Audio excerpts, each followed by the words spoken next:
Okay, welcome to the Assembly's Transportation Committee. Winter is coming. I'm going to call this meeting to order. You're at the Assembly Transportation Committee, where Anchorage is a place to get to, not just a place to get through. We're going to go ahead and do first Assembly member introductions. George Martinez.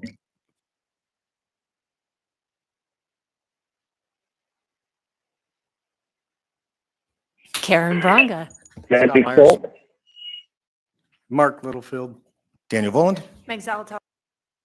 And then joining us here at the desk we have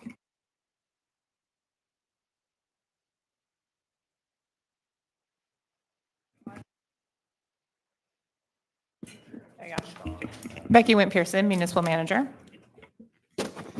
Jim Anderson, ASD Chief Operating Officer. Rabbit Warren, Chief Maintenance Operations for DOT. And I'm Sean Holland, the Department of Transportation's Central Region Director. Awesome. We also have in the room with us Assembly Counsel Matthew Hurt, and then from our Legislative Services team, Allie Hartman. Yes, and we heard Randy Solt on the phone, heard you, Randy, and then I believe we also have Member Rivera with us. Felix, are you there? Yep, here. Anyone else on the phone? Okay, fantastic. So today's topic is snow removal. We're going to start with a joint presentation from the municipality, from AKDOT and PF, and from the Anchorage School District. And so I think I will start with Ms. Wint-Pearson. Go ahead and take it away. Thank you, Chair, and thank you to the members of the body for being here today. I really appreciate the ability for us to start this conversation early this year as we anticipate winter coming, and I'm hoping no less than 2 months, but we'll see how the year plays out this year. I'm, again, appreciate kicking off this conversation early. I assume that we will have many of these conversations as the year progresses, and I'm also grateful to be here today in concert with the municipality's partners in the snow removal equation, the school district and the Department of Transportation, and with support from the real experts who do the real work here at the municipality, including Shay Throop and Paul Van Landingham. So appreciate their time and presence here today as well. I want to start today with a level set on the challenges that we experienced over the last few years, the position we're in the face of the extreme snow events that we've had over the last 2 winters. I want to talk a bit about the challenges we're facing going into this winter in terms of resource availability and what can and cannot materially change on a short timeline. And then I want to talk about things we are doing to end on a hopeful note of what are the things that we're working on, trying to put in place, what's the progress that's being made in terms of being prepared for this winter and the winters to come. So with that, just a level set on the winters we've had over the last few years. Everybody lived through this, but by the numbers, 2022 and 2023 were enormously more snowy than the years we've had over the last 10, 3 times as much snow almost in 2023 as we experienced in 2014. When you look about by the numbers, what did the municipal team handle last year? It's staggering as well in terms of the number of loads of snow hauled, the cubic yards of snow we had to move to snow dumps, or I shouldn't take any credit for me having done any of this. The team had to do in the last year, and the number of hauling shifts that the team worked in a very, over a long number of days, but more shifts than days to make sure that that work was done. This is a different slice of looking at those numbers, and one that I think is really important because it underscores that increased work was also done in some of the lowest resourced years that the municipality has experienced in recent memory, even though there was an extensive additional investment in snow removal efforts during particularly last winter, but both of the last 2. And I know that this body drove a lot of that additional investment in snow removal efforts. So you look at the number of staff in the last 2 years that were working on snow removal efforts at the municipality, and we had 65 and 67 the last 2 winters, as compared with more than 80 staff doing that same work during the much less snowy winters of 2018, 2019. We had vastly more snow. We had increased costs in terms of that. You see that truckload cost went up markedly in 2022. And again, hauling remarkably more snow in the last 2 winters than any over the last 7. And so you see, again, you noted that the dollar value investment in the last 2 years was higher. But if we look at that I know this is an imperfect calculation, but if you just look at what did the muni spend per inch of snow that fell, that had to be graded and blown and hauled. It's actually the per inch calculation of the last 3 winters is lower than we've experienced almost in any winter since 2017, 2018. Actually, I should say one more note about our budget figures, because I know that there was an ask in advance about whether we can segment budget figures by what we spend on motorized transport clearing versus non-motorized transport clearing. And my understanding is that's very challenging for us to do, because both of those sets of expenses flow up to the same line items in street maintenance. So we don't separately track the cost of the individual people who are operating different types of equipment. We don't separately track the snow hauling that we can attribute to what came off of a non-motorized pathway versus what came off of a roadway. We don't separately track fueling, and we don't separately track maintenance and all of those different layers of costs. So that is the challenge to producing those figures as a whole. So those budget numbers you saw were the total expense from the street maintenance department for that period of the winter. And I would also say, as an additional caveat, they were non-inclusive because there are expenses the municipality incurs outside of street maintenance. We'll talk a little bit about all of the other departments that are involved in the snow removal equation that also spend funds on snow removal efforts in the winter. Okay, state of the fleet. So in terms of challenges we're dealing with, that many of which you're already aware of, I know completely and thoroughly, but I'll revisit for the record. So state of the fleet, this isn't the first time you've seen this chart from this administration. This is the state of our fleet. Again, many vehicles that are aging, many vehicles that need to be replaced, and a long-term challenge of systematic underinvestment in making sure that we have the new fleet available that we need. Some things I wanted to highlight on here are what our investment has looked like in the last 5 years. That investment has actually been heavily tilted toward trackless equipment, which is used for clearing non-motorized pathways, but that has been largely grant-driven. So that's not necessarily the large-scale plan for equipment for the municipality, but driven by the availability of specific funds. Replacing the equipment, clearly not something that can be done cheaply or easily. In terms of costs, one of the things that was notable to me looking at this is that the cost of a new grader, which is about $320,000, is not markedly more than the cost of a new trackless, which is about $200,000. So each piece of equipment on this list represents a substantial capital expense to the municipality, and also a substantial lead time from the date of order to the date of implementation, as we talked about on Tuesday regarding the procurement of new graders that was approved by this body. It's a 12-month lead time until those pieces of equipment are here in the municipality, and a few more months after that before they're ready to go on the street. This is just another image that you've seen already, just again further underscoring the level of use that our fleet has seen and the state of the fleet.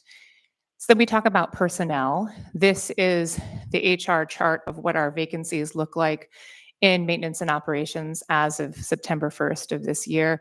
We're looking at in excess of a 30% vacancy rate. And we're picking apart the reasons that we're having challenges. We talked about how we had a lower number of people available over the last 2 years than we've had historically to do snow removal work. I know that this body did take steps to appropriate additional funding to help support those positions that do work in the snow removal area. I know that additional funding supports the program through the end of this year. And so now we have a multi-pronged approach that we need to take on from here forward. We need to be actively recruiting for these available positions. We also need to be taking a careful look at what we pay, whether it's fair, whether it's competitive, whether we need to make changes in that to make sure we can keep these positions filled.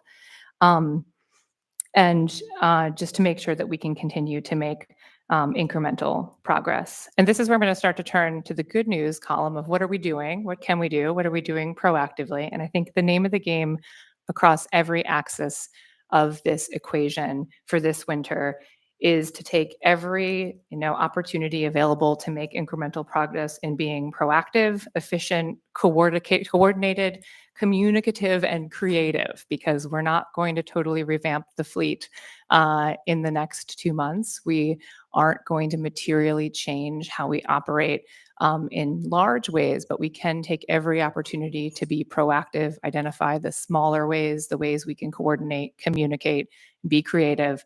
We have an enormous amount of talent at the municipality that have ideas about how things could be better. And so we're taking time to listen to what are some ideas, creative ideas and solutions we can implement to try and move forward this year. So on the personnel front, what are we doing? The first step? We've made some incremental progress. We have 7 offers in process this week for vacancies within the team that works directly on snow removal. We also, in the last 2 weeks, have picked through the pieces to figure out that I understand this body actually provided some additional financial support specifically targeted at the site enhancement positions within transit, the people who clear the bus stops. And that never came to fruition operationally. So we've figured out where the pieces were left for that. And we have 2 positions that are in classification right now, hopefully moving forward to add those 2 additional people to the team that will help to keep the bus stops clear and accessible this winter. On the fleet front, what are we doing in the incremental progress toward positive outcomes category? These are some things that came before the body this week. As you guys know, we approved the purchase of 3 motor graders. This equipment will not be with us this winter, but is progress toward additional support for the fleet. We also did this. We moved some money between the maintenance fund over to be available for capital purchase. And this was a positive result of having finished the aquifer, because we had some additional visibility into funds that were available in the fleet maintenance fund, which could be used for additional purchases of equipment. So this is the intent, is to add some additional pieces of equipment using this funding. And sneak preview, coming in the next meeting, you'll see another item, which is for the purchase of 2 loader-mounted snow blowers that are also part of the replacement plan. And the idea with those is that we should hopefully have them here by midwinter this year. So we're making some incremental progress in moving forward with efforts to focus on the fleet. Also working on coordination. This image is part of the map that shows the way in which snow removal efforts are segmented within the municipality between the various different parties responsible, ARTSA, the LRSAs, the state DOT. And so collaboration is key. And I want to praise particularly Paul Van Landingham for the work that he has historically done and continues to do to make sure that at an operational level, we are absolutely in sync and coordinated with our partners. This year, we're trying to take some accountability a couple layers up in the chain to make sure that we're coordinated as well, that we've talked before the snow starts flying, and that we're talking about any policy issues we might be able to further iron out, pain points and handoffs between the various different parties with responsibility for snow removal, and setting a cadence and a method for communication as we move into the snow removal season. The same, I would say, is true within the municipality. So again, I think these are the departments that I would say actually have a direct hand in some part of the snow removal equation. And we've set a mechanism in place to bring them together within the municipality to make sure that we're talking. We have, again, the primary responsibility within street maintenance for snow removal, but also, we've got emergency management has a snow emergency response plan that they have to work and develop that has to be coordinated with what the rest of the municipality is doing. We have snow removal equipment that lives at parks that is used by Parks and Rec for their snow removal efforts. Transit has some limited snow removal equipment and some real snow removal challenges in terms of getting buses out of the bus barn and making sure that they can access bus stops. And so we're attempting to improve the manner in which internal departments talk to one another and troubleshoot joint issues around snow removal going into the next snow season. We're also talking about planning. The municipality has a number of different snow and ice related plans. We have, again, an emergency management plan. We have the right-of-way study that this body provided support for that's is about to kick off and be underway, won't be complete until next year. Then we also have, this is our kind of standing operational plan for the year in and year out. This is last year's plan. And so we're, again, looking at revamping this for the year to come. One notable thing to call out here, the plan as it stood last year really only distinguished between responses in the event of a snow event that was less than 4 inches versus one that was more than 4 inches. There weren't further gradations in terms of service level expectation. And in terms of communication and expectation setting, I think we need to be realistic and more communicative and proactive about talking about what we can do in the various, we all know, I think anecdotally that, or viscerally, that there is a big difference between 5 inches of snow and 18 inches of snow. And so grouping those different events into a single category may not be a clear communication to the public about the level of service that can be expected. Finally, we're working on how we can better communicate about what's happening, about what to expect. This is another item that was before the body on Tuesday, this procurement of technology that will help enable us to have real-time GPS data processing, tracking the progress of snow removal equipment. This will replace our current sector-based reporting structure online. I'm told I need to be very clear about level setting expectations. There's no guarantees that we're going to have this in the system that I know the chair asked about on Tuesday, where you get a handy alert to your phone that tells you when to move your car. That's certainly something that'll take several steps before from this procurement through the actual end product. But the vision is that and that we're trying to move forward as proactively as possible, is that we will enable the public to have better visibility into what is coming and to be able to prepare for it, right? To move your car. So that makes the snow removal situation easier, both in the moment and then as we move forward through the snow season. And finally,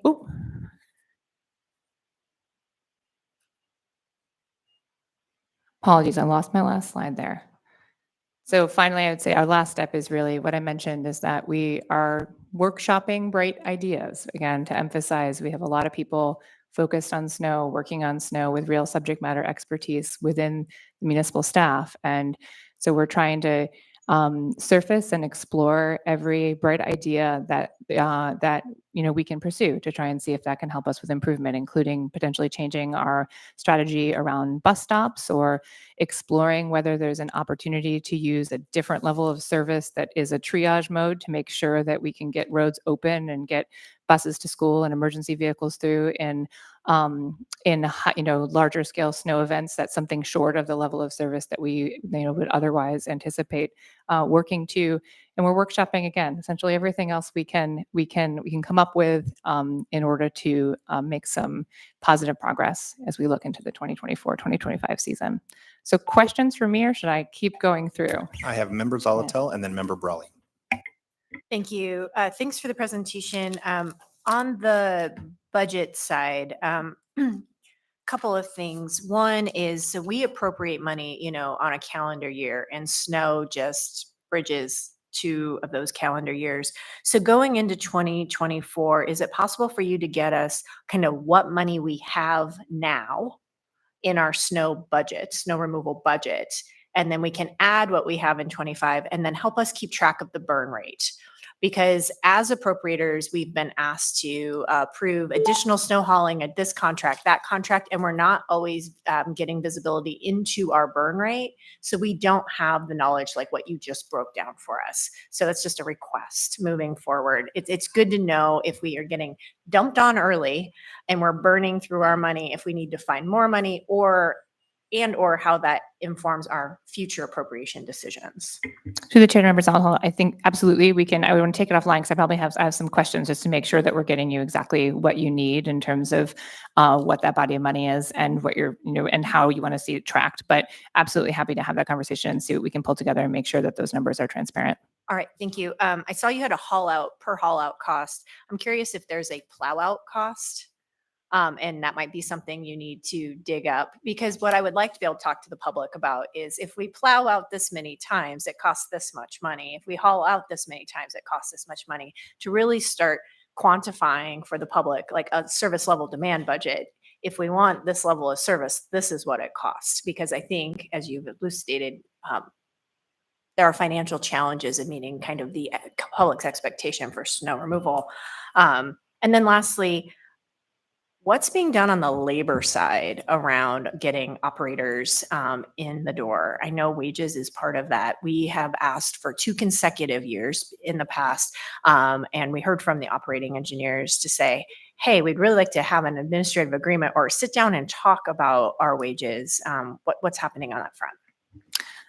So first to the budget piece, absolutely, I can attempt to plow out or dig up the cost of a plow out, and we can come back. Again, I see this as the beginning of a longer conversation, so potentially maybe we need to have a standing item. We can come back with some of these things as part of our next update. And in terms of the labor front, I would say absolutely heard in terms of what the issue is. I don't have an answer of we're absolutely going to do X right now, but we're aware of the problem. And again, we know that we hit this point at the end of the year where we run out of the ability to have, I understand that we have this sort of bonus structure, for lack of a better word, that's built into what was appropriated last year. So we are aware that we need to confront the larger issue, I would say, if is what I can say at this point. And probably provide a more concrete update in another month. Yeah. Okay, Member Brawley.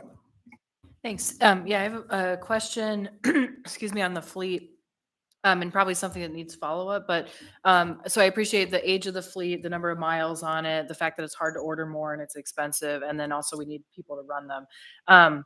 But I'm wondering also just bigger picture view, because what I'm thinking about is how we have this conversation with the public about what level of service you want and expect, and what does that cost?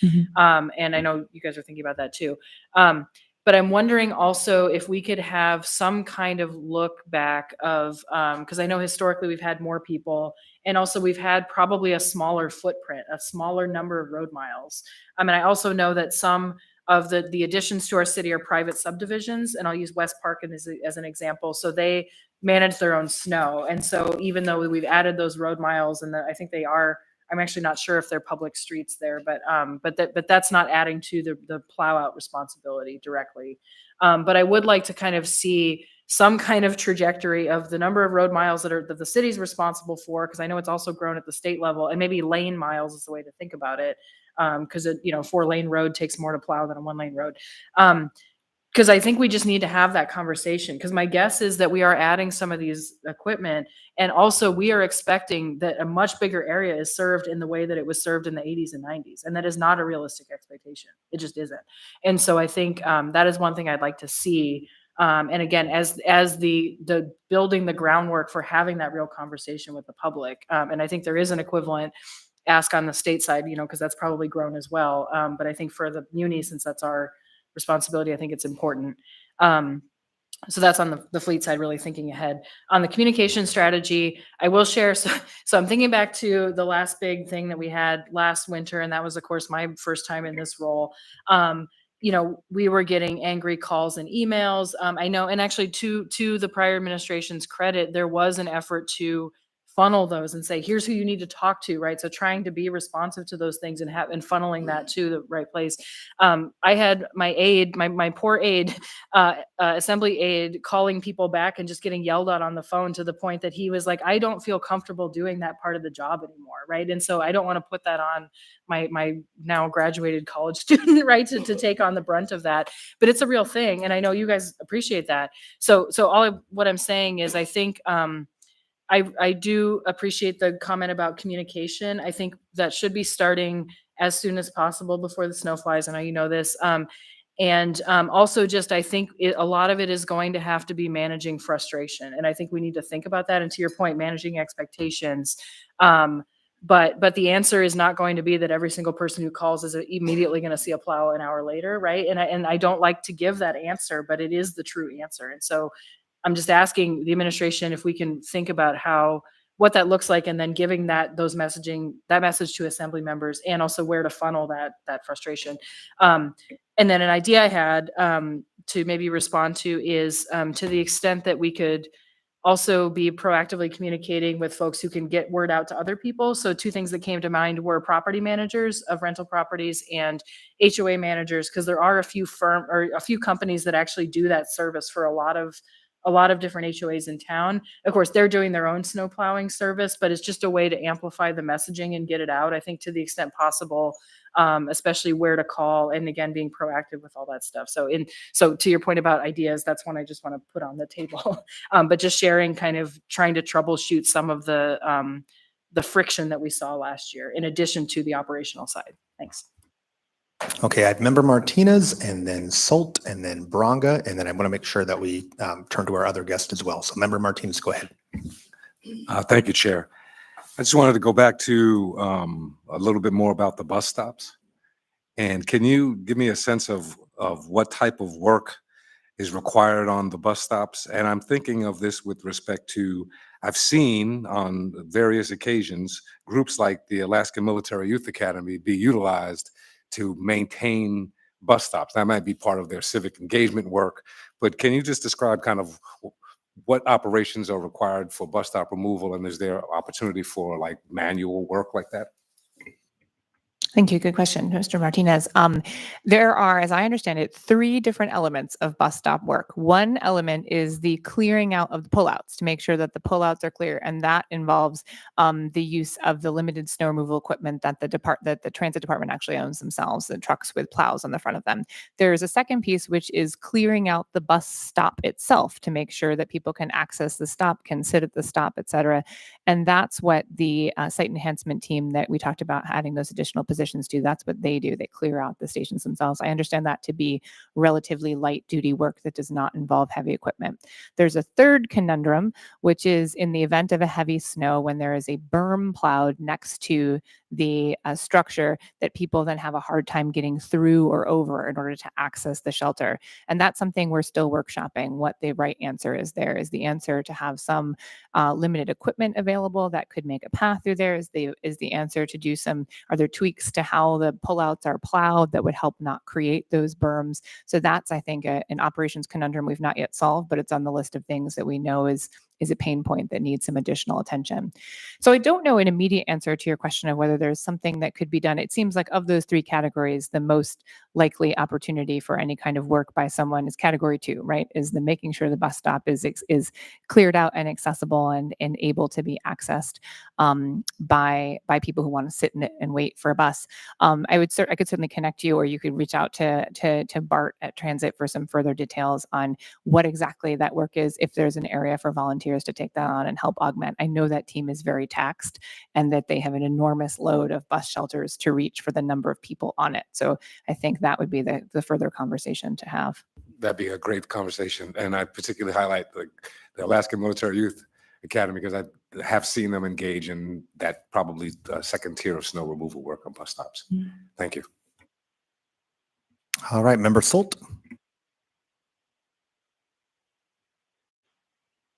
Thank you. So one of the things I just wanted to bring up was with regards to labor. Last year we had a lot of people reach out that were either slope workers that did this kind of work, or JBER personnel, or ASD bus drivers. Those that have CDLs that have training or could be trained.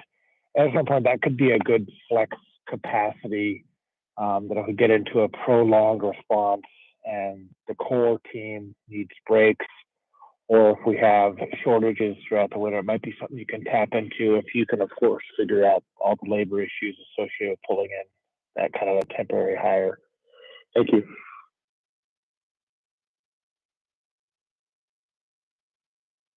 Okay, and was there a question in there, Randy, or is that was just an idea, right? Bright idea. Just a comment.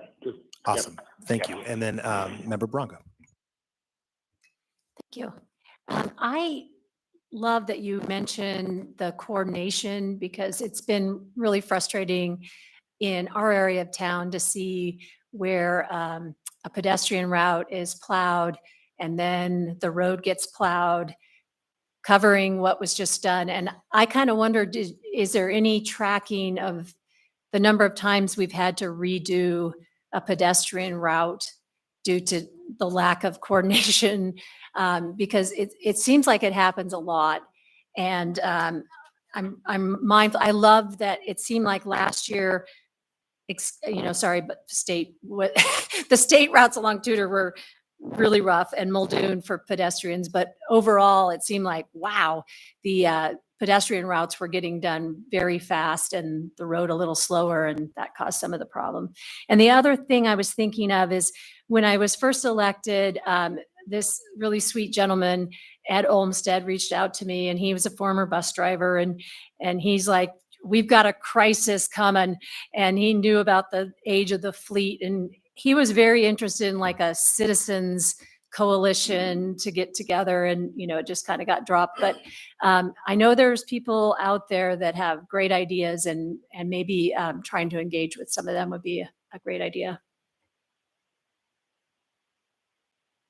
I would say I appreciate all of the ideas. I'm making a list of all these things that I feel like are follow-ups. I don't have an answer immediately on how frequently we have had to redo paths, but I'm certainly we can inquire internally and maybe add that to our next update, unless someone from Kirk from the state wants to comment on what they might be doing.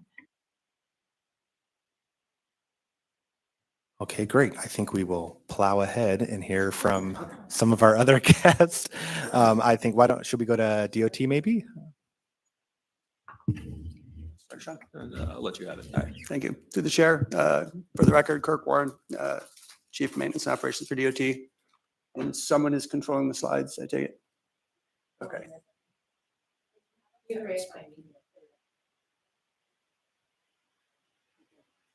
Thank you.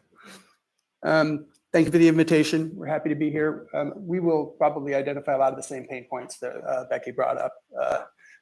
M&O at DOT has a lot of the same challenges that are faced by the municipality of Anchorage. So although our geographic region is larger, we have different types of roadways. For all intents and purposes, the same issues exist for us, which is equipment fleet status and some of our labor shortages. So with that, this brief outline of what we'll be going over today, basically the structure of Central Region Maintenance and Operations for the state of Alaska, historic agreements, and then what we've done in prep for this winter in particularly.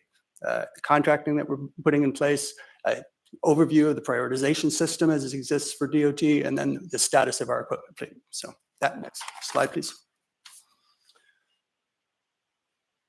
So the blue area on here is the Central Region responsibilities. It is comprised of 4 regions or 4 districts within our region.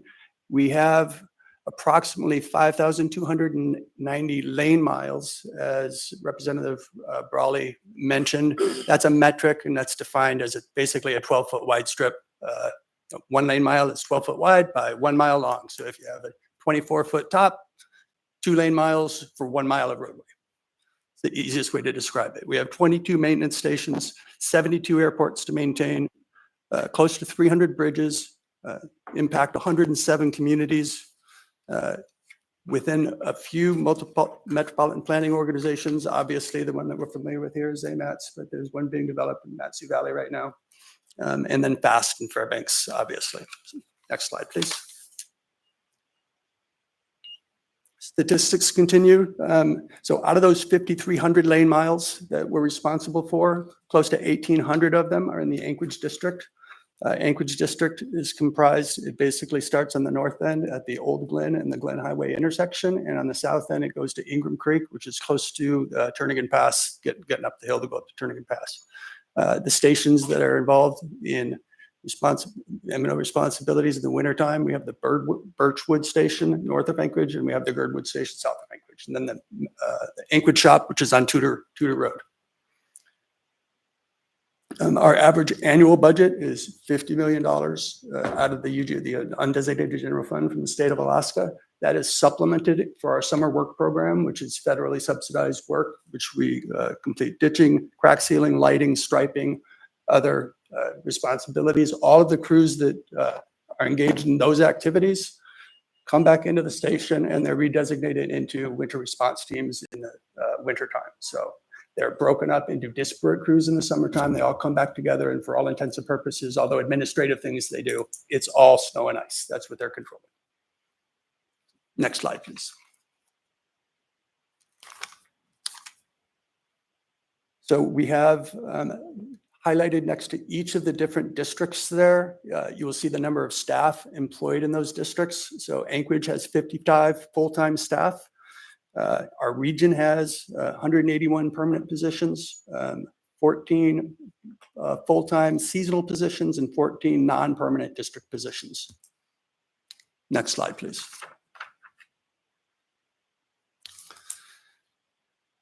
We have talked about this in previous assembly meetings for this transportation subcommittee. There are a list of 366 active agreements.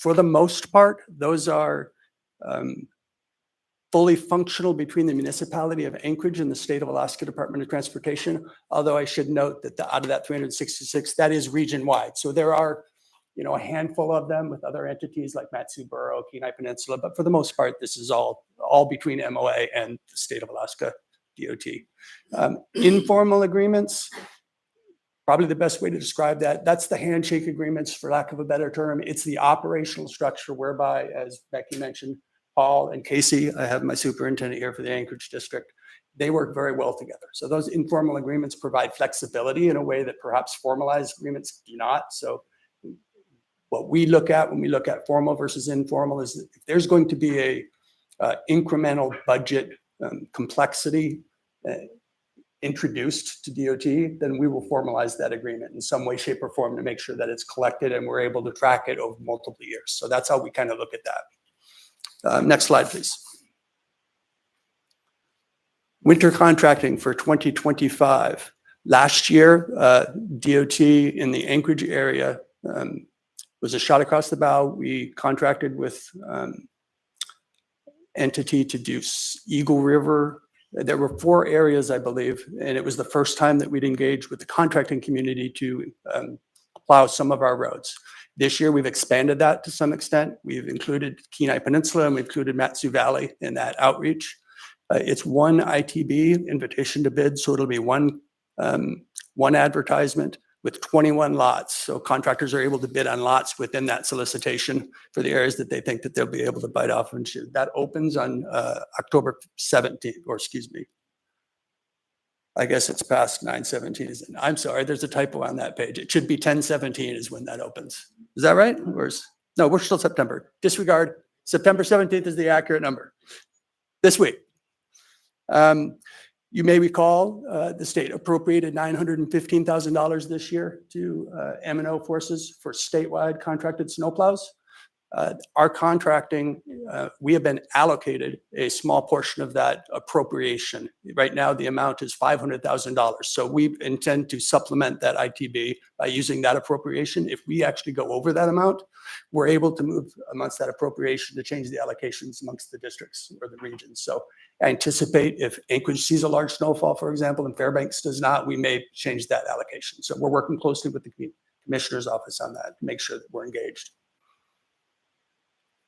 Next slide, please.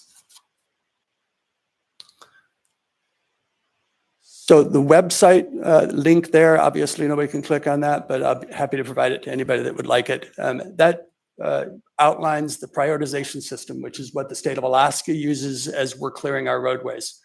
What that does, and it was instigated, I believe, in 2018 or close to that time. At one point, we were doing a results-based budgeting initiative, and we had the Anchorage district broken out into, I believe, 5 different areas: northeast, northwest, south, southeast, and south of Anchorage, and then north of Anchorage. We modified that to do a prioritization system and put more emphasis. It helped us on budgeting for equipment purchases and things of that sort, like what type of equipment would be used as to do high-speed roadways as opposed to maybe our hillside roads and things of that nature. So this has helped us. There's been a few growing pains, but we've worked through those, and we think that this system works well for us. An example of some of those growing pains was we were very strict with our operators in a training aspect when they came on board to work for the Department of Transportation. This is how you're going to plow the roadways. So lacking the ability to say, hey, I'm coming up, I'm plowing a road, I'm coming up, and it turns from a priority 1 to a priority 2 roadway. Do I just pick up the plow and go on to the next priority 1 roadway? And that was happening at times. So we've worked through some of those challenges, and we are more flexible now on the prioritization system, and we're seeing some improvements, and we're thankful for that. Next slide, please. This is a status of our equipment fleet, so it should be noted, the majority of our fleet, when we purchase equipment, we attempt to purchase a piece of equipment that could be used 12 months out of the year as opposed to just 6 months out of the year. So a grader, for example, we're going to use that in the summer, and we're also going to use it in the winter. There are particular things that we have that have historically that has not been done. We have some agricultural tractors that were used for our clearing activities and vegetation clearing, I should say, in the summertime, but they sat dormant in the wintertime. So through the creative intellectual curiosity of our current superintendent, we've done things like purchase some snow blowers that can be attached to those pieces of equipment. So basically, we're trying to be more efficient with the fleet that we have, maximize the use of it without having to purchase long lead items that, as Becky mentioned, sometimes you're getting up to an 18-month lead time on some of this equipment. So even across multiple fiscal years, it's very difficult to be proactive about that, I should say. We started that changeover about a month earlier than we had in preceding years, which is going to be helpful for us. It'll help identify areas where maybe we're not going to be ready or challenged, so we can move equipment around amongst the disparate districts in our region if there's a better uptime capability that we're seeing in some of the various districts. So that will be helpful for us, and I'm thankful that that happened. We have purchased some new equipment. We will have 6 full-time blowers now for sidewalk facilities. We've only had 4. Those 4 were originally purchased as part of an 8-block grant where we had 8 pieces of equipment. 4 of them are dysfunctional now, so we have 4 available, and we've implemented 2 more this year. So that will be helpful on non-motorized facility response this year. And as Becky mentioned, what's not on our slides is we've appreciated the outreach with the new administration and very good conversations. We will be collaborating at not only the operational level, where I feel they've always had a very good relationship, but we'll be engaged on some of the management side as well. So thank you very much. Okay, great. Member Constable, Chair Constant joined us at 12:10. And then I have Member Brawley in the queue and then Member Zolotel. Yeah, thanks. Similar questions, I guess. One is I would be interested in kind of that, what is the growth of our lane miles over the last, say, 30 years or whatever timeframe, not for today.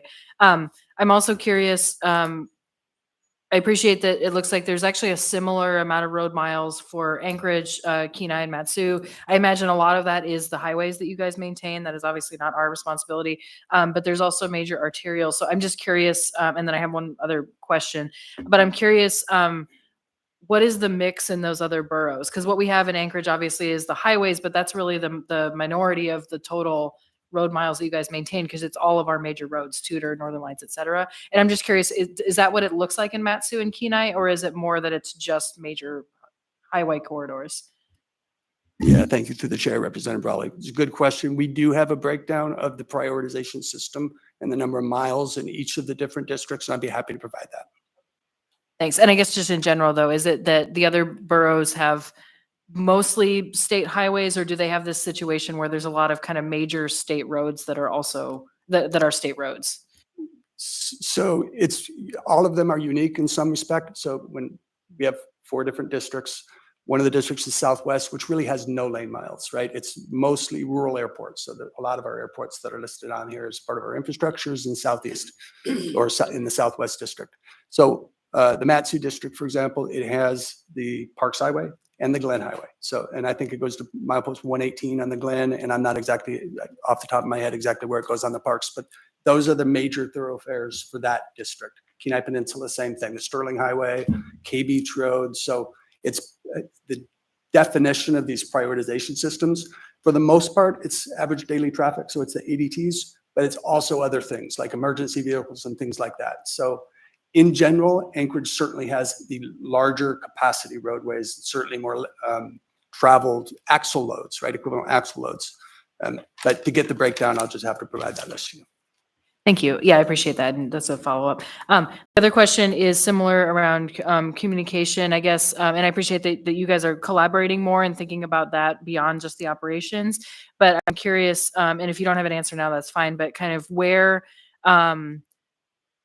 do we direct people, you know, when, because a lot of times what we hear over the winter is, the roads are bad, it's a state road. And so calling the city is not, I mean, I guess it's, they can pass it on, right? But kind of what does that look like? And if you don't have a clear answer right now, I think that's something we, again, need in the next month or so. Thanks. Sure. Again, through the chair, thank you for the question. I'll be happy to provide that. We have a lot of resources online, obviously, similar to like the summer season. We have the report of pothole links and things of that nature. But in general, if it is a maintenance question, it would begin with me. And then I would, throughout the region, be able to get it to where it needed to go. Yep. Okay, Member Zolotel. Thanks. So one, this is a request because we have Mr. Holland here. I'd love to put snow on an upcoming policy committee agenda for AMATs because I'm looking at the tip. So I have a couple of questions. One, and this might be something we'll take offline, it does highway safety improvement program funding, could it ever be used specific to seasonal road hazards? Where people, non-motorized users in particular, are shoved out into the road because they can't use the non-motorized facilities anymore. So something like that. I don't know, maybe we have to put our heads together.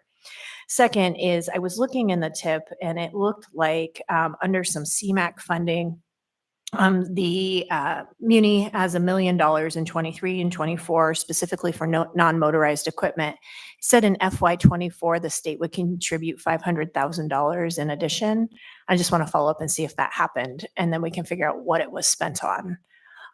So I'm just trying to make sure I'm connecting the dots on the money trail and how we're spending that.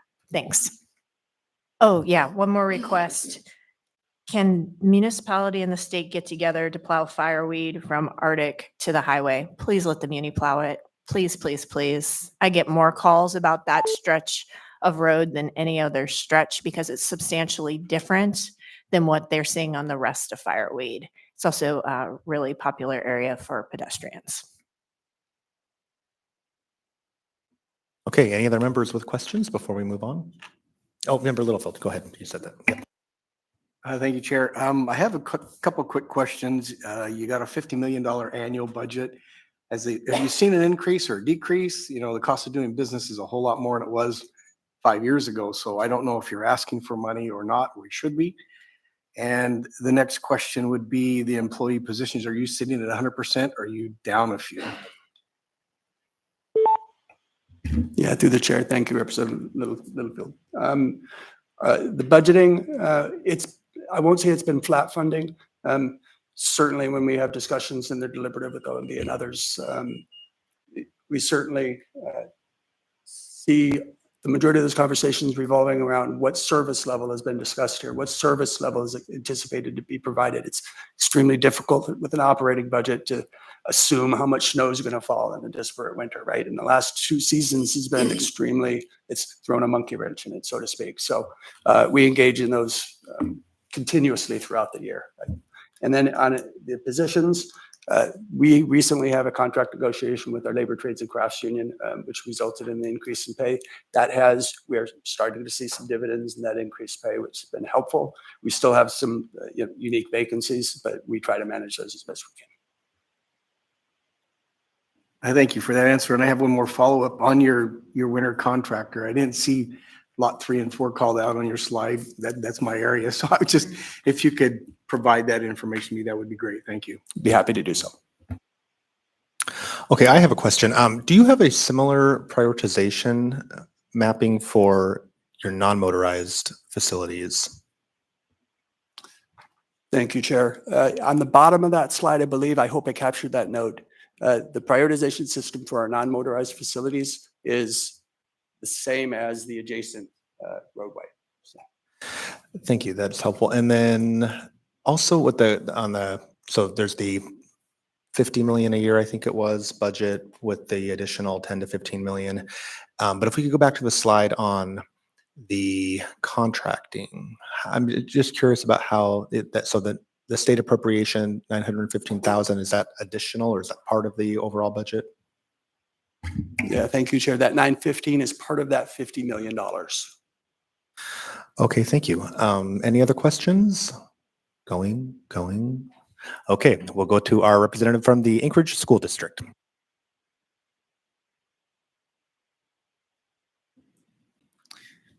Good morning or afternoon, whatever time it is right now. I'm Jim Anderson. I'm the Chief Operating Officer for Anchorage School District. So for us, there is a market difference when we talk snow removal between the city and DOT and ASD. And that's that we have a couple million square foot of roofs that we also have to clear. The vast majority are flat roofs. So the same resources we have to clear the bus lanes, the drop-off lanes, the parking lots are the same ones we have to remove the snow from away from the windows as it's being shoveled off the roofs. So, you know, we had multiple meetings last winter about would ASD have more capacity? And the reality is the only way we could generate more capacity is to not do the roofs. And you know, like the city, I've been doing budgeting in the district for quite a while now. We budget for what's a normal year. And the last 2 years, there certainly was not the resources to deal with it. So we're not short people currently for snow removal, but it goes back and forth. The three of us trade each other's personnel every time a new contract is settled. And so sometimes I'll lose 3 to the city or someone to him, and it kind of just rotates around. So we play nice, but we also are competing for the exact same people many times to fill our seats to do the work that needs to be done.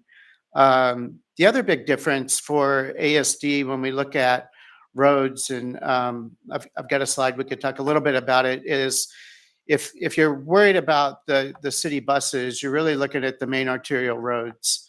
When you're looking at ASD buses and where we can go, it's the neighborhoods.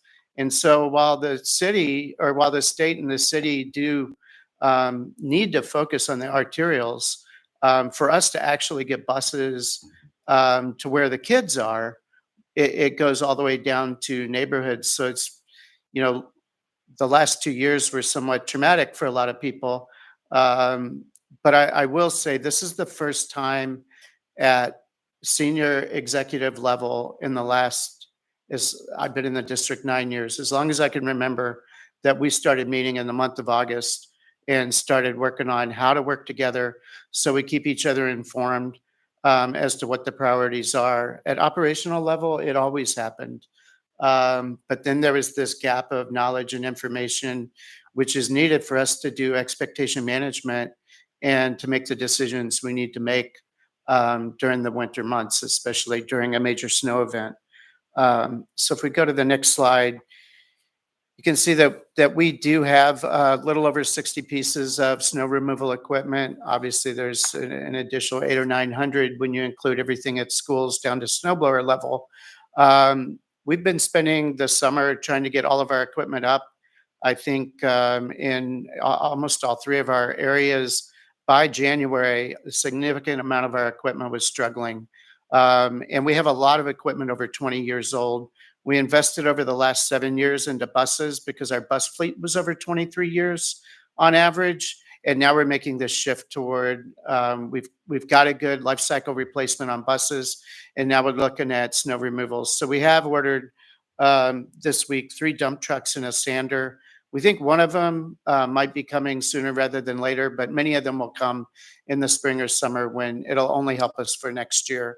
A challenge we have, not so much on dump trucks, but on graders and anything with a plow, is when you're looking at equipment over 20 years old, you can no longer buy the components. So you have to modify the equipment you have to be able to fit a modern replacement part. And so we've been doing that a lot this summer. We have, I think, taken about 70% of all of our deadlined equipment or non-mission capable. And now we're down to 8 pieces that we're tracking pretty closely. There were a few that just popped up that are in for troubleshooting. Anyone who's worked in the land of heavy equipment knows that hydraulics can go out just sitting there. So you hardly would ever have 100% operational, but we're sitting much better now than we were at the beginning of last year. We've already put out a contract for sanding. You know, for us to sand just in elementary school takes an entire dump truck full of sand and gravel. In middle school, multiple dump trucks, in a high school, 5 or 6. So you can imagine when you only have 4 sanders and that's your baseline starting point, you're already behind the power curve on a snowmageddon, trying to keep all of our pathways gravelled and sanded. So we did use augmentation last year. You know, there was a lot of competition and the price went up very quickly once everyone in town realized that snow removal was now a hot priority. And whether it was roofs or grounds or snow removal or movement, really the resources in Anchorage were tapped out. But we're sitting better. The assembly will see we're putting the final touches on a snow removal bond because we have way too much equipment over 20 years. And I can't remember the last time, in fact, no one at ASD remembers the last time we bonded for vehicles. But as the state has kept us really for 8 years, not inflation proofing our budget, one of the outcomes that I think some people don't think about is when you think that you're still going to start the next budget year at August of 2016 as your baseline for the money you have, it does make it difficult to include life cycle replacement of equipment. And I think at this point, we either bond or if this is the new normal, we are not going to be able to keep up. Our equipment is old and rusted and broken, and we're keeping it operational, but it certainly has been a challenge for us. So expect the snow removal bond, and I really hope you support it. Next slide. And this slide kind of shows we really are spread out over the entire Anchorage Bowl from Mirror Lake Middle School all the way to Girdwood. So when we look at prioritizing, we know that we can prioritize certain roads, certain routes to schools that we were just unable to get to. But our biggest challenge is getting a bus to where the kids are and having kids not walk down the middle of a road to get to a bus stop that is no longer a bus stop because it just couldn't be cleared. And I would say we worked pretty well at COO city manager from December on last year. But again, we've never started in August, and I think we're going to be in a much better position this year. We reroute frequently whenever you can no longer pick up kids at a bus stop, and we probably did that 40 times last year. And frankly, parents are happy to have their kids go to school. They need to go to work. And we didn't get as much pushback on that as I thought we would. But you know, the best that we can do, not counting roofs, is the first thing we do is we clear bus lanes, car lanes where kids are going to walk to get in the front door. And then we create big mountains of snow, which many of you emailed me last year. So I'm aware they were at every school. And then we sand and gravel, and then we start moving snow. That was our biggest challenge last year. As snow dumps got full. We don't have side dumpers. We couldn't contract side dumpers, and every snow lot's different as to what it can take. But I am very optimistic this year that we can't change what the weather is, but we have changed the ability to operate at the senior levels for the first time in quite a while early in the year. Okay, great. Thank you. Does that conclude your? Awesome. I hope so. Great. We got a couple questions for you. So I'm going to go first to Member Brawley, and then to Mr. Constant, and then Mr. Martinez, and then Ms. Bronga. And I do want to keep track of time, y'all. Can't have really long stuff because we got more stuff on the agenda. But Ms. Brawley, go ahead. Yeah, I'll keep it brief. I appreciate the overview that you gave and all of your operational challenges. I'm curious, one of the biggest issues the last couple of years has really been something out of your control, which is the kind of not great road situation and then school closures. So I just wonder if you have any kind of comments or thoughts on the district's approach to that. I mean, obviously, hopefully the roads are good, and you mentioned clearing out, but is it going to be more remote learning days, or kind of how is that maybe going to be handled? Because I think that was also a source of a lot of frustration that we heard about, and also don't want to send folks out on unsafe roads, right? So kind of thinking proactively about that. It's certainly a challenge. I worked a lot with the JBEAR leadership because we work in coordination with them, and of course the city manager. So no one's surprised if we're going to close schools. Last year was unique in that our staff couldn't get to work. So oftentimes, because they're in a neighborhood that never got plowed. So because their car couldn't get out of the neighborhood, they couldn't get to the school, with the exception of O'Malley Elementary, which was its own unique little challenge, right? That we didn't even see it that at that level the year before, which was also near record snowfall. If we believe, like Girdwood, we've worked with Girdwood, the principal, every single staff member. If they know they can get to work even if a bus can't go to Girdwood, the families in Girdwood, they get the kids to Girdwood through their own vehicles, whatever is required. Most of the kids get there. When you're looking at places like the hillside or something like that, frankly, unlike Girdwood, our teachers generally don't live on the hillside. They don't live in those areas. So we've got to get staff to a school to be able to open it. And that was our limiting factor last year. The year prior, I think everyone thought 3 snow days was incredibly extreme until last year when it was 6. So we'll keep in the loop at operational, at senior levels, and we'll try to make sure the community knows ahead of time. We certainly have talked about using snow days earlier rather than later. Although I think everyone in the room that was here last year would agree, we didn't know when it was going to end. And we only have 3 calendar days for snow days. And I'll just briefly add, I'm flagging that because that's not something you have a lot of control over, but it greatly impacts you and everybody else. So thanks. Okay, Mr. Constant. Thanks. So this is a question, Mr. Russell might have better information for me. This is to Becky and the school district. So Becky, have you been looped into the conversation about that one very strange little road kind of halfway up hillside? And so is there a plan for that little road this year? It's a timely question. I actually just sent an answer to Mr. Salt earlier, and that is the road that leads to my children's school. So I have a vested interest in them being able to pass it. And so the issue, this is Rock Ridge Drive leading to O'Malley Elementary School. The challenge is that the roadway itself is part of the Upper O'Malley LRSA, even though the adjoining properties are not. And I understand there was an effort last year to try and rectify that situation, move the road to ARTSA. The status as of today is that the roadway still remains within the Upper O'Malley LRSA. I understand from municipal staff that the LRSA board has acknowledged that it's their responsibility and they'll continue to address it. But it is, as I said to Member Salt, I'll put it on the list. It's something that we'll revisit and workshop more before we get to this, before we get to snow flying this year, because I know it's an anomaly and it doesn't make operational sense. And we need to have a solution so that that school can open at the same time as other schools. So the theory we had ended on, I believe, if memory corrects, is that really the primary user of the road is the school district. And so figuring out some way to have a joint agreement there, so access to the school stays open. The argument to put it in ARTSA was as senseless as the argument to have it in the upper where it's at now. It's not connected to any of those places. And so that continues to be an issue where we're pretty sensitive about. ARTSA is not, we pay for everyone else that you can't figure out a plan. And so, but it's significant enough that I want to make sure there is a plan for that road so kids get to school. Thank you. Understood. Mr. Martinez. Thanks, Chad.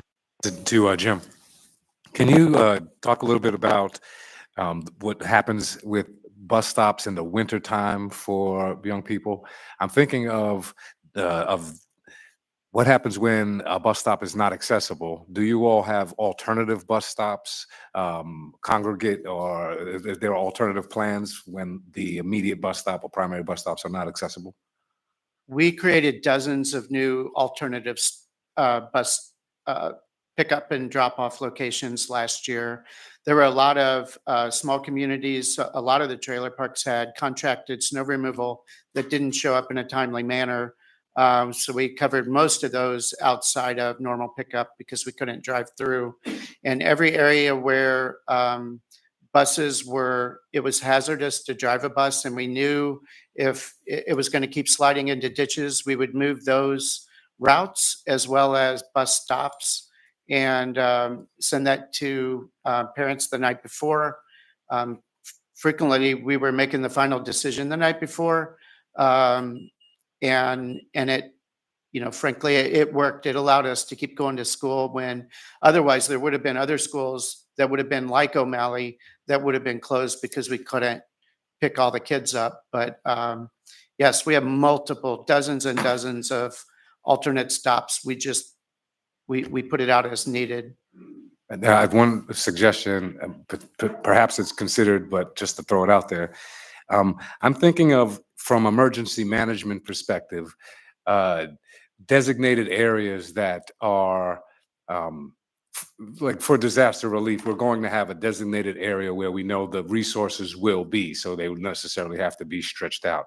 So I'm thinking of if in communities there are those particular designated areas that are going to be better cleaned out for whatever other purpose, isn't it possibly that we can have a better coordination of those alternative sites to count on, so that we know they don't have to necessarily be flying around at different locations? It's when it's too heavy in these areas, we know that this particular corridor is better cleaned and better equipped for whatever myriad purposes or reasons, and then we can have a better coordination of some of the alternative sites, because it seems that there's probably a reoccurrence to it, and there's probably some potential overlap to other operations that makes it easier to find, and then giving parents more notice that you're going to activate the alternative site plan, and it's consistent over time through an emergency management perspective versus the ad hoc. We'll let you know tomorrow. It seems like maybe there's a better way to approach the larger coordination question. Oh, through the chair to Member Martinez. Great idea. We do have 22 shelter sites already designated for FEMA. We have supplies and cots and blankets and all those kind of things at those sites in case they're needed. And absolutely, I'll take that recommendation back, and we'll work with the city manager. And yeah, great idea. Member Bronca. I'm going to pass. Mine was about the bus stops also. Okay, thanks. I'm not seeing anybody else, and I think at this point, I will say thank you to our participants here today for a great presentation. I'm sure that Assembly members may send additional questions to your inbox, but appreciate the discussion. If there's no opposition, we're going to go ahead and take up C before B under new business, because we do have some folks here to give another presentation on Finland non-motorized infrastructure takeaways. And so those folks, please come up here. I see Mr. Hartman. I think Mr. Telford maybe is here too.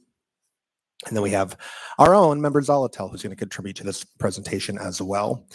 I do need to leave a little bit of time for audience participation. We have rules in this room at 1.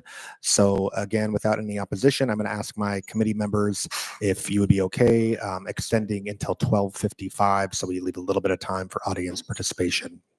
Any objections? Mr. No. Chair, I would just consider Sir. suggesting that you ask, is there anyone here now? for Now, audience yeah. Participation? Why don't we do that? That's a good suggestion. Are there any members of the audience here who would like to provide some comments? Okay, I'm not seeing anybody. So we can call that Yeah, done then. great. That sounds good. Okay, so turning it over to our folks who had the opportunity to go to Finland and learned about winter maintenance and other fun stuff. Go ahead. Thanks, Mr. Chair. So I got the opportunity to basically hitch on to a trip that was happening with some engineers from DOT and then 2 of our municipal folks to look at non-motorized transportation during the winter. We went to Helsinki and Oulu, Finland. When we went to Oulu, this was the bike sitting outside of the offices we went into. We did not ride a bike that looked like that. If we can go to the next slide. What we did ride though, Berta was my bike. And Berta wasn't anything special. You'll notice it's not fat tires. There were no studs. It was an electric bike, but there were non-electric bikes as well. And what I want to talk about a little bit today is, what do we mean by non-motorized transportation? How do we have transportation facilities that can accommodate not specialized bikes, but bicycles, but also wheelchairs, walkers, pedestrians. And then I think really congruent with the last conversation, access to public transit locations. When we went to Finland, I came with the public policy perspective, of course, but there were 4 engineers in the room. So it was really a confluence of conversation. We go to the next slide. I think there's this question of will people in Anchorage not drive in the winter? And I think that question is actually a little bit loaded because people in Anchorage don't drive in the winter. There are some who do not have access to cars. A couple of things I wanted to point out here in this particular picture is, excuse me, the counter. So they had these live counters. It was cold, by the way. So these counters worked when it was, how cold was it? It was like below zero, like below zero. Felt like Fairbanks kind of situation. And as you can see, we were stopped here. We were a group biking together. But again, if you kind of look at even at that level of cold, our equipment, we don't look like what we think of when we think of winter cyclists in Anchorage. You know, big equipment, expensive equipment. It was a very accessible opportunity to be able to transit through in winter. So what does it look like in Anchorage? Next slide. I'm going to turn this over to Zach to talk a little bit about what we already do in town. Yeah, so this is comparing some of the ridership and walkership, I guess. This is combined non-motorized transportation. So on the left, you can see total mode share. I kind of glued onto some Finnish charts. I put stars by Helsinki and Oulu. So in Helsinki, they have 32% of their trips done by walking and biking. Oulu is 36%. Oulu is kind of known as they call it the winter bicycling capital of the world. So 16% mode share is the highest in Finland. And then, yeah, at the bottom, I kind of put in our long range, or AMATS's long range transportation numbers in there. We're at 11, so it's pretty different. And on the right, I showed, you know, across the year how that changes. So the blue line is the counter at that picture that you saw from Members Alatel's slide on the previous page, right by one of their big outdoor hockey rinks. And the orange line is here in Anchorage at that counter that you might recall from Westchester Lagoon.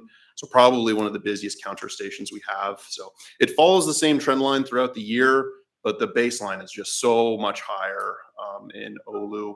You know, they're kind of bottom out at 1,500 bikes and peds per day, which is about the peak we see on the coastal trail. Next slide. So I'm going to get into some of the kind of equipment and operations we saw, learning how kind of places do it in Finland. I won't spend too much time on Helsinki.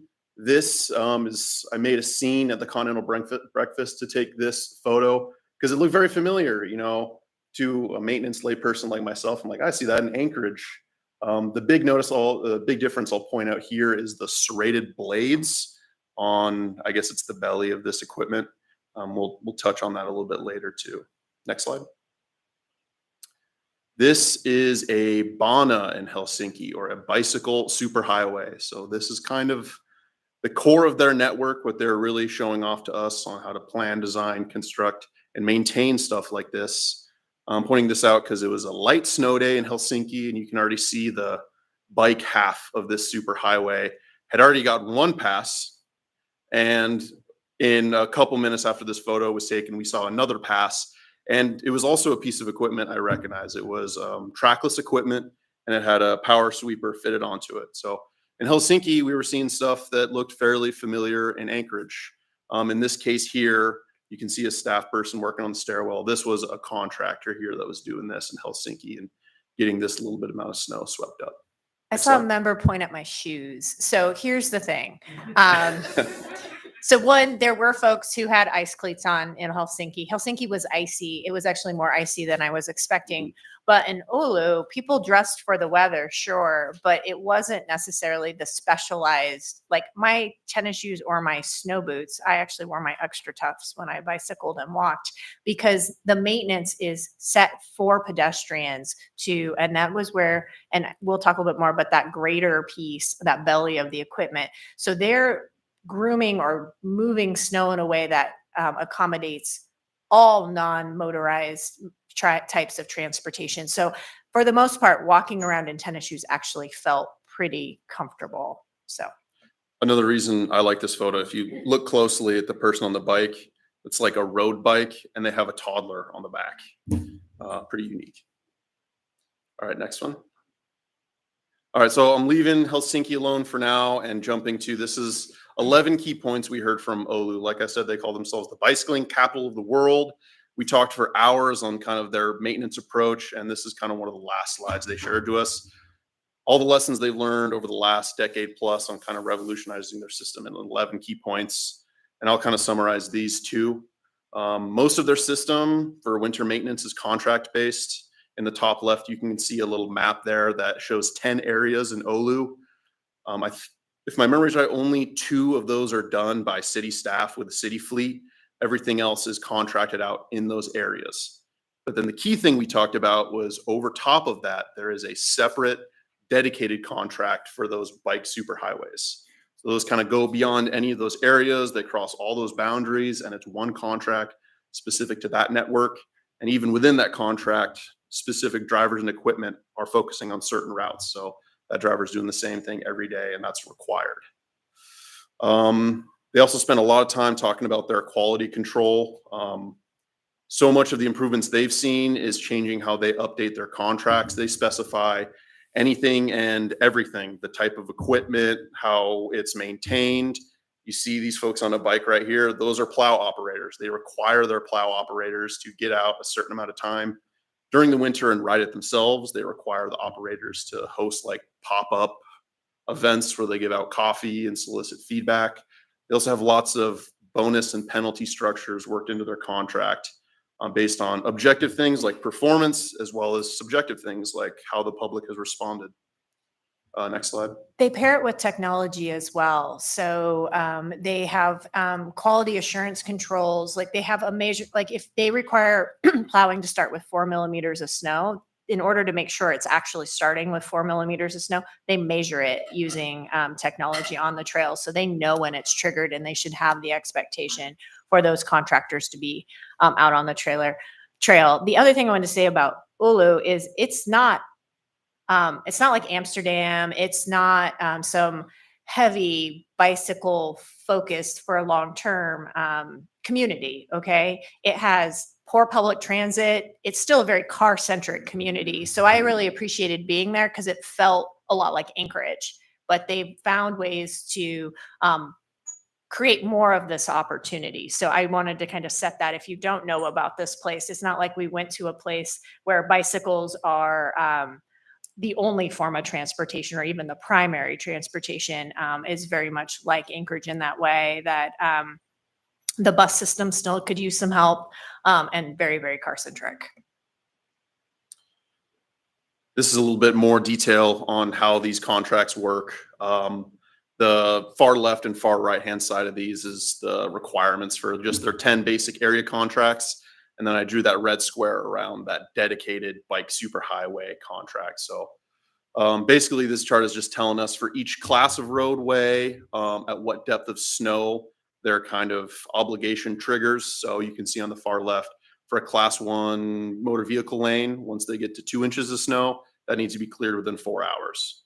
But on a class 3 road, it can get up to 6 centimeters, and then it needs to be cleared within 12 hours of that. So they kind of have that priority set out for their contractors, and they monitor it very, very closely. Next slide. Yes, I think Brandon's going to get into some equipment here. Okay, I did a lot of like comparing and contrasting things while I was there. And this was one of the interesting comparisons. This is a piece of equipment that a contractor uses to do maintenance on non-motorized facilities. And it's actually kind of a customized tractor that they're using here. It's got a custom tire size and also a custom cab that allows it to actually fit under the overpasses that are common on the non-motorized network, where they've grade separated the vehicle traffic from the non-motorized traffic. And then in addition to that, similar to our equipment, it's got a snowblower on it. It's just on the back, not the front. And it's also got a plow. And the purpose of that, one is not to leave tracks behind the equipment. So not to leave the packed snow from the tires behind it, but also when the berms on the side of the trail get high enough, the plow actually isn't able to push it completely off the trail. A little bit of it will fall back over behind the plow blade, and then the snowblower picks that up and can throw it over the pile. So next slide. So yeah, here's a slide just showing the other side of that piece of equipment, the snowblower end of it. The next slide. So The plow and the blower are equipped with specialized blades on the bottom of them, as Member Zalto mentioned, that leave this sort of tracked snow behind, just trace amount of snow behind. And that's different than what we saw in Helsinki, where they were clearing to asphalt.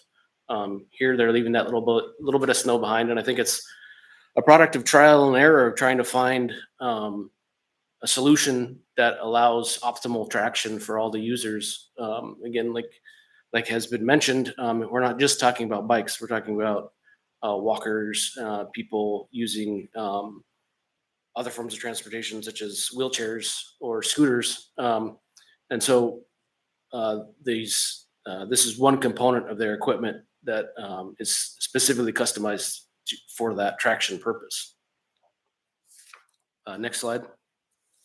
And there's some discussion earlier about sort of GPS equipment and having a GIS sort of a connection to see where the equipment has come and gone.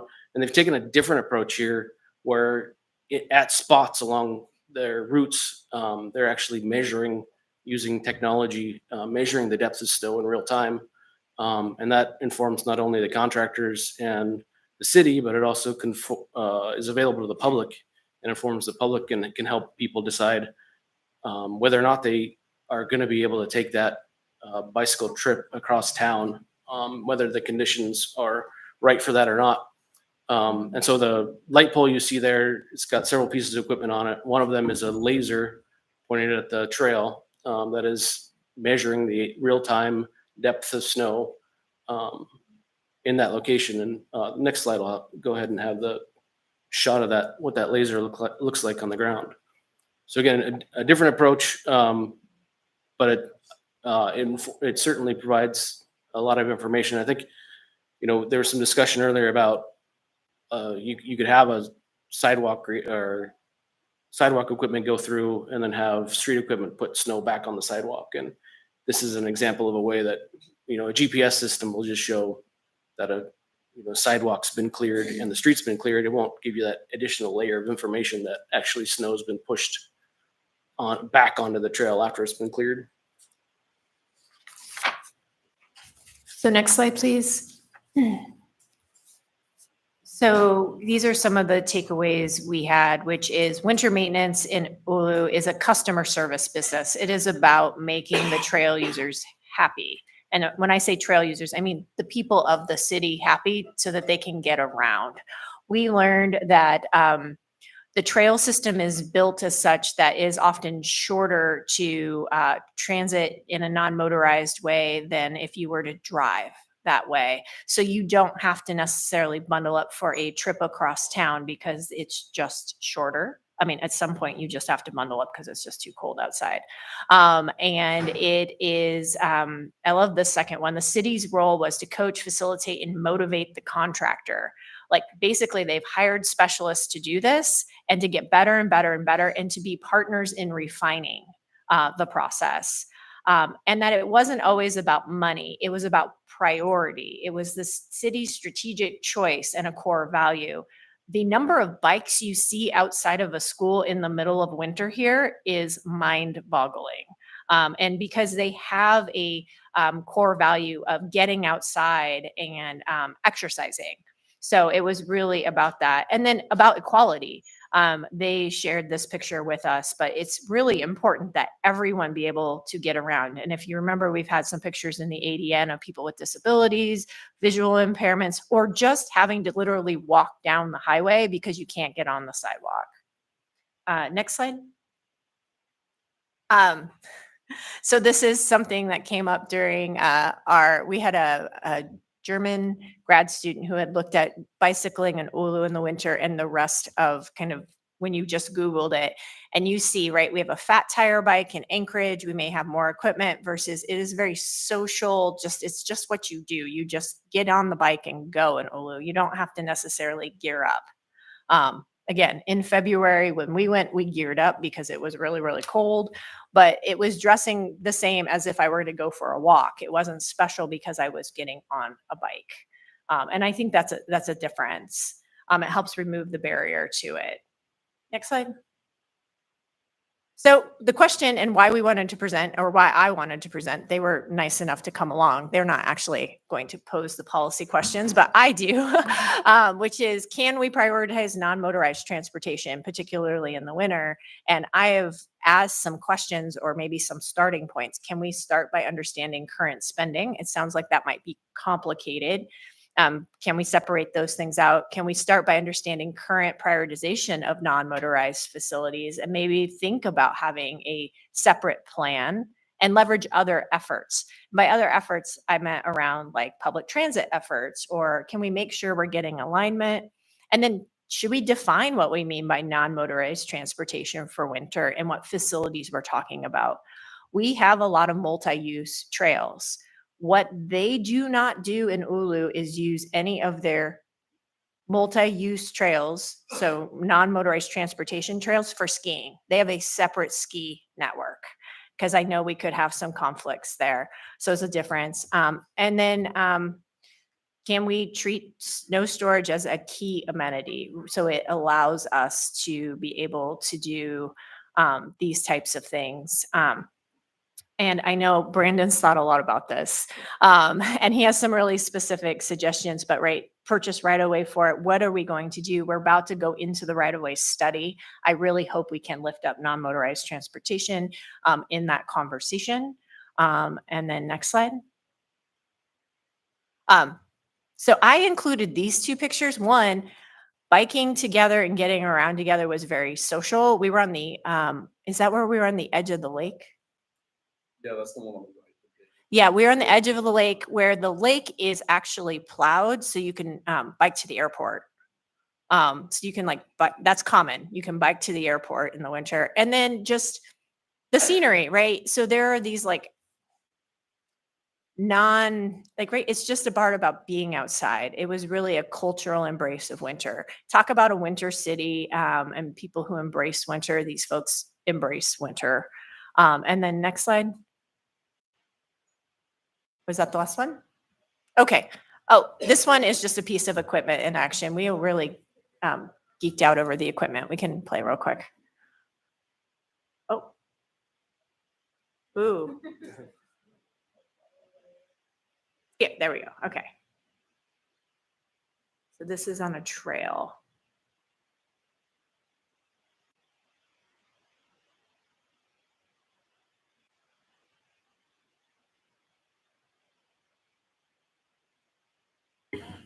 One of the things that we noticed when we were there is that because this pull behind blower is so big, it's nice because it can store a pretty significant amount of snow as it's crossing an intersection or a other pathway connection, and it'll turn off the blower and it can drive for like 20, 30 feet before it fills up, and then it can start blowing. Like you see them doing right here at the bus stop. They turned off the blower, gathering snow, gathering snow, gathering snow, and then they can fire it back up. It's just a bigger belly there. That's it. Thank you. I know we ran a little over time. All right, email your thoughts and questions. The presentation is also online if members want to review it. And I'm going to go ahead and adjourn us just because we got to roll into our rules committee here in a couple minutes. Thank you, everybody. We'll be starting in 5 minutes.